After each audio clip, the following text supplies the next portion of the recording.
വിജയ് ദേവരകൊണ്ടയുടെ നമ്മുടെ കിണ്ടെന്ന് പറഞ്ഞ പടം ഇറങ്ങിയിട്ടുണ്ട്. നല്ല അടിപൊളി പടം. കുറേ നാളായി ദേവരകൊണ്ടയുടെ സൈഡിൽ നിന്ന് ഒരു നല്ലൊരു പടം വേണമെന്ന് ആഗ്രഹിക്കുന്നു. അവസാനം അത് പുള്ളിക്കാരൻ തന്നിട്ടുണ്ട്. ഇതിനു മുമ്പുള്ള ആ പടമൊക്കെ അറിയാമല്ലോ, ലൈഗർ, പിന്നെ അങ്ങനത്തെ കുറച്ച് സാധനങ്ങളൊക്കെ ഇറക്കിയായിരുന്നു പുള്ളി. നല്ലധികം രീതിയിൽ ഫ്ലോപ്പായിരുന്നു. പക്ഷേ ഈ സാധനം നല്ല രീതിയിൽ തന്നെ പുള്ളി ചെയ്തു വെച്ചിട്ടുണ്ട്. പിന്നെ അനിരുദ്ധാണ് BGM. പുള്ളിയും പുള്ളിയുടെ ഭാഗം സൂപ്പറായിട്ട് ചെയ്തിട്ടുണ്ട്. ചില BGM ഒക്കെ ഒരു രക്ഷയില്ല. പിന്നെ ലോജിക്കൽ സൈഡ് അങ്ങനെ നോക്കാതിരുന്നാൽ മതി.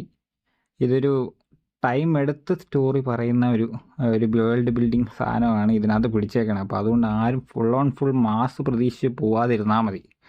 ബാക്കിയുള്ള രീതി പിന്നെ ഭാഗ്യശ്രീ ബോസാണ് നടി. പിന്നെ മെയിനായിട്ട് വില്ലനായിട്ട് വരുന്നത് നമ്മുടെ വെങ്കടേഷ്, നമ്മുടെ മലയാളികളുടെ സ്വന്തം. പുള്ളിയുടെ റോൾ, പുള്ളിയാണ് ഇതിനകത്തെ മെയിൻ എന്ന് വേണേൽ പറയാം. പുള്ളിയുടെ അഭിനയം, പുള്ളിയാണ് ഈ സിനിമ തൂക്കിയത്.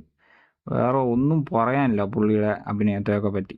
ഓവറോൾ നല്ലൊരു പടം തന്നെ. ഈ കുറേ നാളായി ദേവരകൊണ്ടയുടെ സൈഡിൽ നിന്ന് ഒരു സാധനം വേണമെന്ന് ഞാൻ കുറേ നാളായി വിചാരിക്കുന്ന. അവസാനം പുള്ളി അത് തന്നിട്ടുണ്ട്. എനിക്ക് നന്നായി വർക്കായിട്ടുണ്ട്. പിന്നെ ഇനി നിങ്ങൾ പോയി കാണാം, അഭിപ്രായം പറയാം.